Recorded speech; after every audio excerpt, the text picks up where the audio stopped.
Olá, boa tarde para você. Na manhã de hoje, a Polícia Militar do Amazonas realizou uma revista na unidade prisional do Puraquequara. A suspeita era de que os detentos estavam tramando uma fuga por meio de túneis. Diversos materiais proibidos foram apreendidos. Policiais militares do Batalhão de Choque da Polícia Militar entraram na unidade provisória por volta de 5h30 da manhã. Ao todo, 150 policiais estiveram envolvidos na operação. Helicóptero sobrevoava a área e cães farejadores auxiliavam na busca de drogas. Já foram encontrados celulares, drogas também já foram encontradas, algumas ferramentas artesanais que eles fazem, para fazer buracos.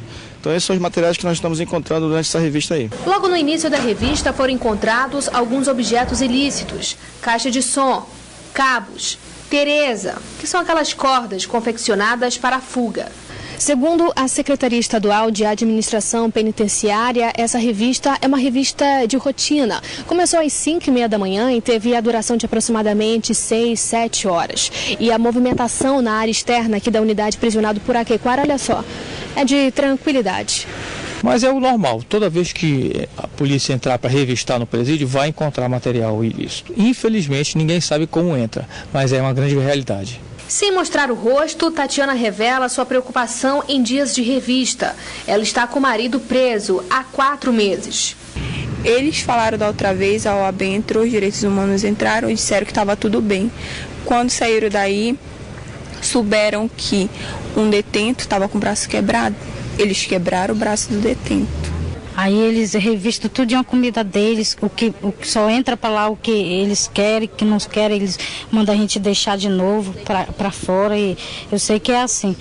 E no dia que eu vim visitar meu marido, eles falam que está tudo bem, no dia que a Choque entra aí dentro, eles não entram, e não é bem aí. A última revista na unidade provisória do Puraquequara ocorreu no dia 5 de janeiro, 3 dias depois da morte de 4 detentos em meio a uma série de episódios violentos no sistema prisional.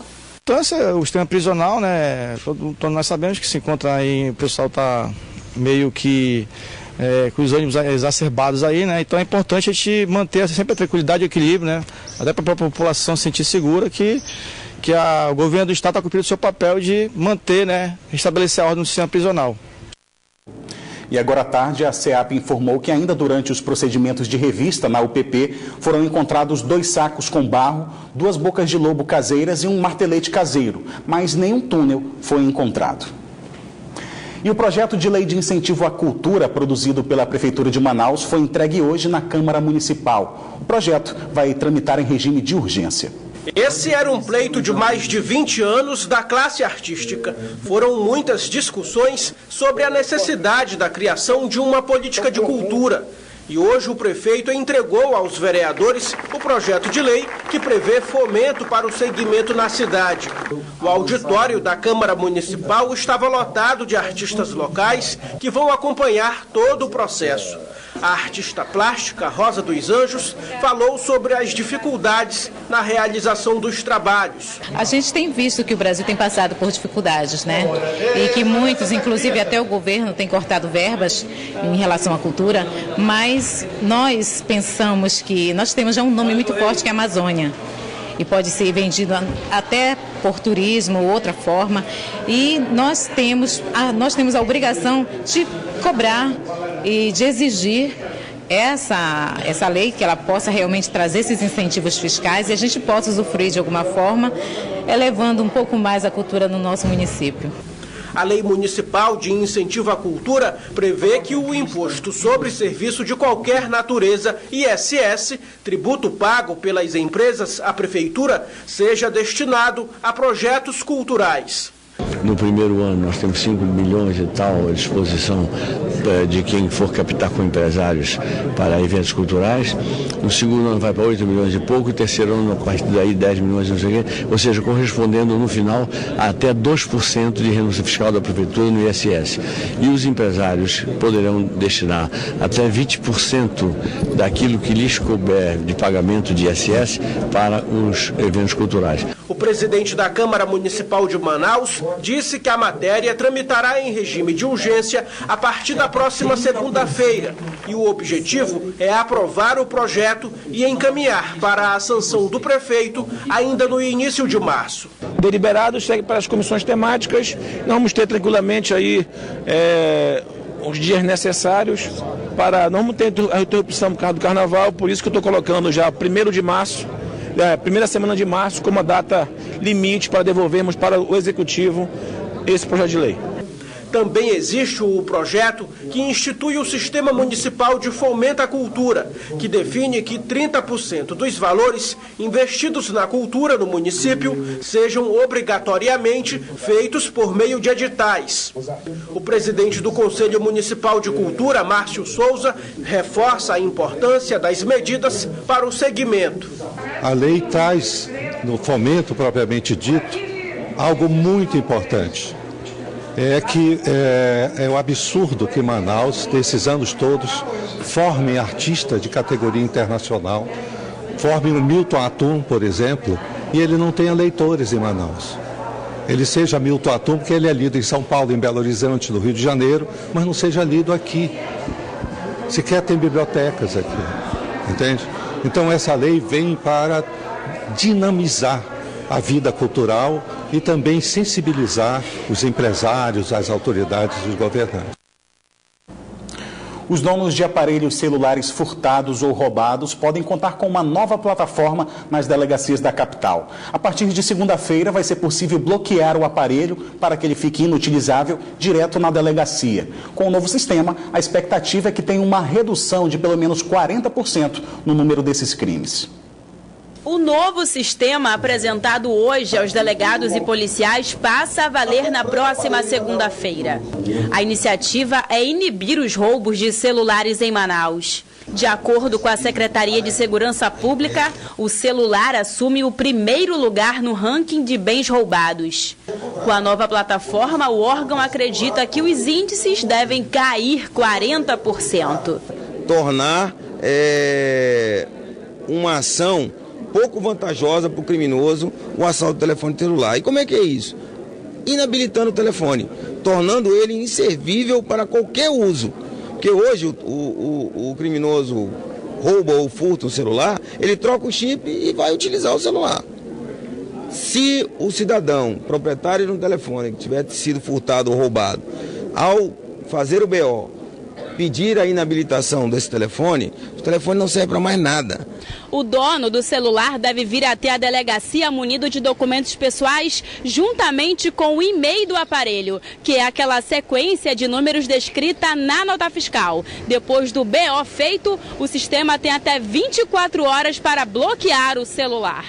Caso a vítima não tenha nota fiscal, ela deve assinar um documento se responsabilizando pelo bloqueio do aparelho. O recurso de inutilização do celular já existe nas operadoras. Porém, o serviço é burocrático.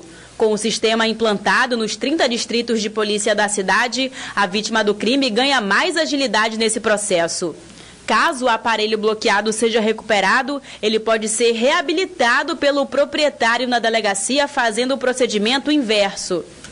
Quem já teve o celular roubado aprovou a ferramenta tecnológica. O serviço ele já é feito pelas operadoras, mas pela delegacia possivelmente agilize, se torne bem melhor, né? Isso vai ser muito bom, muito gratificante, porque vai inibir os ladrões, né? Os ladrões vão ficar assim mais com medo de furtar um celular. Segundo a Secretaria de Segurança Pública, cerca de 1.000 celulares são roubados na capital por dia. Na noite desta quinta-feira foi realizada a primeira reunião ordinária do ano da Federação das Indústrias do Amazonas. No encontro, que contou com a presença do governador José Melo, foram tratados os desafios do setor da indústria para 2017 e as propostas da nova matriz econômica ambiental do governo. Na reunião, na sede da Federação das Indústrias do Amazonas, o governador José Melo destacou os desafios do setor industrial este ano. A ideia do governo do Amazonas é priorizar a exploração sustentável dos recursos naturais e minerais. Para isso, José Melo assinou um decreto que concede incentivos fiscais como atrativo para as indústrias permanecerem no polo industrial de Manaus. Novas empresas interessadas em investir no Amazonas também terão incentivos do governo. De imediato, o governo do estado vai lançar um edital de chamada pública para empresas que desejam explorar sustentavelmente o polo madeireiro. Segundo José Melo, pelo menos 7 empresas multinacionais já manifestaram desejo de manejar a madeira no Amazonas. E você pega as madeiras que são velhas, que já vão morrer, e você georreferencia, e aquela madeira pode ser retirada para gerar atividade econômica. Nós estamos fazendo uma licitação internacional para concessão, para que empresas que ganhar a licitação venham fazer esse papel sem ferir a natureza.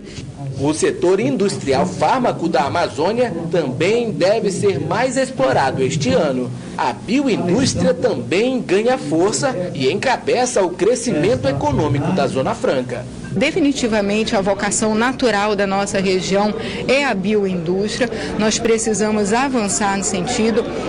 Foi dada aqui uma demonstração do potencial da nossa região. Porque se nós tivermos uma indústria forte, nós teremos um estado forte.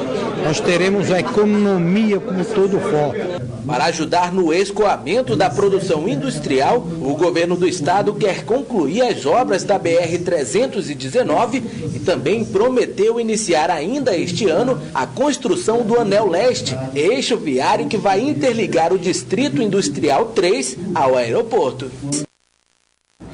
Fim de semana chegando e vamos então conferir a previsão do tempo para este sábado em Manaus e em alguns municípios do interior. Em Manaus, o dia amanhece encoberto com possibilidade de pancadas de chuva à tarde. As temperaturas variam entre 24 e 30 graus. Em Quari, previsão de tempo nublado com possibilidade de chuvas isoladas ao longo do dia. Temperatura mínima de 20 e a máxima pode chegar aos 35 graus. No município de Envira, tempo nublado com a presença de ventos fracos a moderados. Mínima de 20 e a máxima 35 graus. Em Presidente Figueiredo, previsão de tempo encoberto a nublado. As temperaturas variam entre 24 e 30 graus. Atualmente, cerca de 1.500 menores infratores cumprem pena nas 5 unidades socioeducativas de Manaus. E, de acordo com os números da Justiça, o número de reincidentes chega a 60%. Uma reunião na manhã de hoje provocou representantes de órgãos ligados à Justiça e à cidadania a encontrar meios para diminuir esses índices.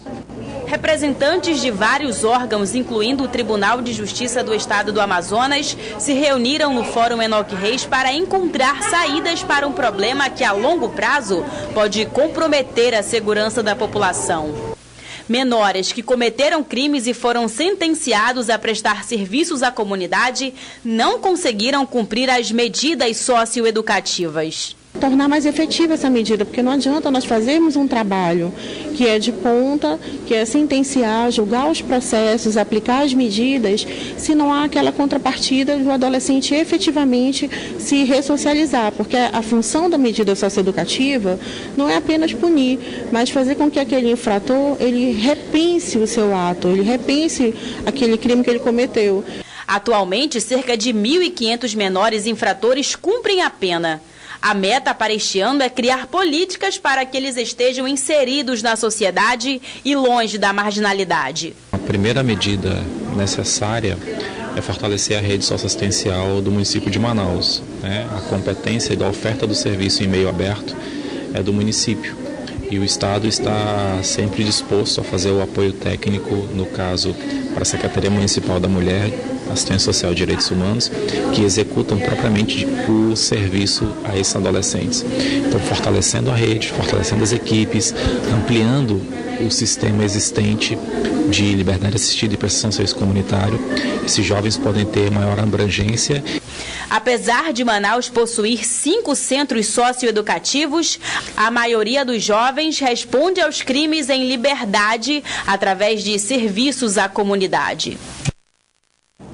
A Superintendência da Zona Franca de Manaus completa 50 anos no próximo dia 28 de fevereiro. Uma extensa programação de atividades é preparada para comemorar essa data. A superintendente da SUFRAMA, Rebeca Garcia, falou hoje sobre as perspectivas do Polo Industrial de Manaus para 2017.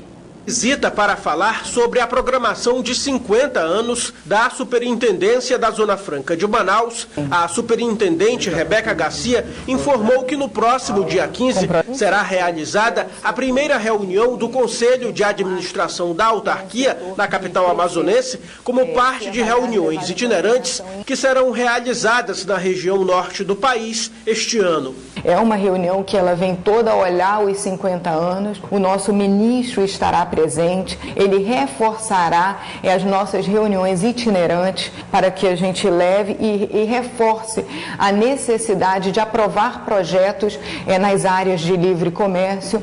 Mesmo em meio à crise, nas 6 reuniões do CAIS, realizadas em 2016, foram aprovados 184 projetos, 146 deles de implantação e a previsão de geração de mais de 3 mil empregos diretos.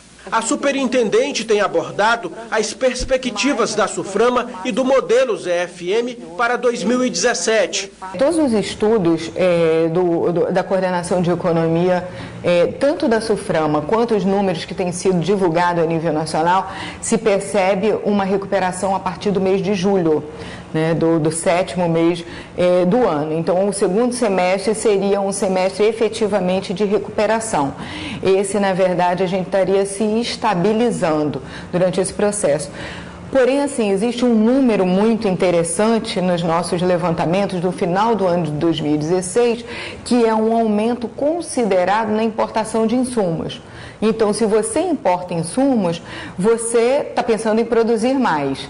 Se você está pensando em produzir mais, é porque você acredita que a demanda está aumentando, a demanda está pedindo mais produtos. Sobre a pesquisa do IBGE, divulgada na última terça-feira, que aponta um recuo de 10,8% da indústria amazonense em 2016, sendo o segundo pior desempenho do país na produção industrial no ano passado, Rebeca Garcia diz que o resultado já era esperado por conta da crise econômica nacional. A Zona Franca de Manaus, ela nasceu para substituir a importação. Se o Brasil está passando por uma dificuldade, nós somos os primeiros a serem atingidos e os mais fortes a serem atingidos, porque o nosso público consumidor é o Brasil. A superintendente também falou sobre estratégias adotadas pela SUFRAMA a fim de modernizar e aprimorar seu funcionamento.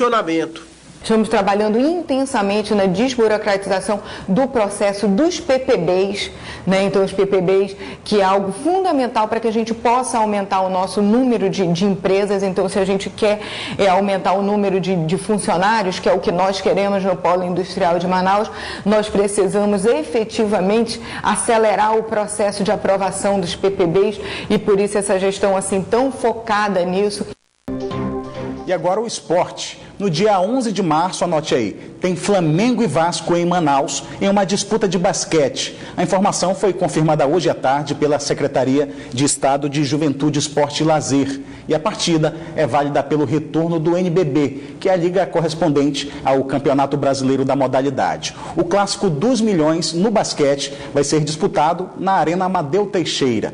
Esta é a primeira participação do Vasco na NBB. O Flamengo é pentacampeão, mas no primeiro confronto entre as duas equipes, deu Vasco da Gama por um placar apertado, apenas um ponto de diferença, 78-77. O Flamengo, então, vem em busca da revanche. Informações sobre ingressos vão ser divulgados na semana que vem. A partida, só para relembrar, é no dia 11 de março. Neste sábado, uma feijoada que vai ser realizada lá na sede da APAI, no bairro Parque 10, na zona centro-sul de Manaus, promete misturar carnaval, alegria, solidariedade e, claro, o prato principal. Uma das atrações é o intérprete oficial da Escola de Samba Carioca da Portela. As informações com Orestes Litaif. Que o samba é sinônimo de alegria, isso todo mundo já sabe, mas uma boa roda de samba como essa tem que ser regada a um bom churrasco e uma boa feijoada, e é justamente isso que vai acontecer amanhã, sábado, aqui na sede da APAI Manaus, que fica no bairro Parque 10, zona centro-sul de Manaus. A APAI, que cuida de pessoas com deficiência, está promovendo essa feijoada beneficente e parte dessa renda vai ser destinada para custear as despesas dessa instituição. Eu vou chamar aqui o Carlos. Carlos, chega aí que vai dar mais detalhes. O Carlos é o organizador dessa feijoada. Carlos, tem feijoada, mas também tem atração de fora do Rio de Janeiro? Sim, tem atração do Rio de Janeiro, nós vamos estar aqui com o Gilcinho da Portela, mas também teremos atrações regionais. Vamos estar com o pessoal do Coro Velho aqui abrindo essa feijoada maravilhosa, acompanhado de Wendel Pinheiro e também a escola de samba aí da Beija-Flor do Norte, da sua bateria da Sente o Clima. Agora, para adquirir os ingressos para essa feijoada, faz como? Então, eles vão estar à venda também na loja Aramis do Shopping Manauara, mas você também pode adquirir aqui na sede da APAI a um custo muito bom, a partir de R$30. Ok, muito obrigado, viu, Carlos, por suas informações. Lembrando que a feijoada, esse almoço regado a muito samba, acontece aqui na sede da APAI, no bairro Parque 10, zona centro-sul de Manaus, a partir das 11 horas da manhã.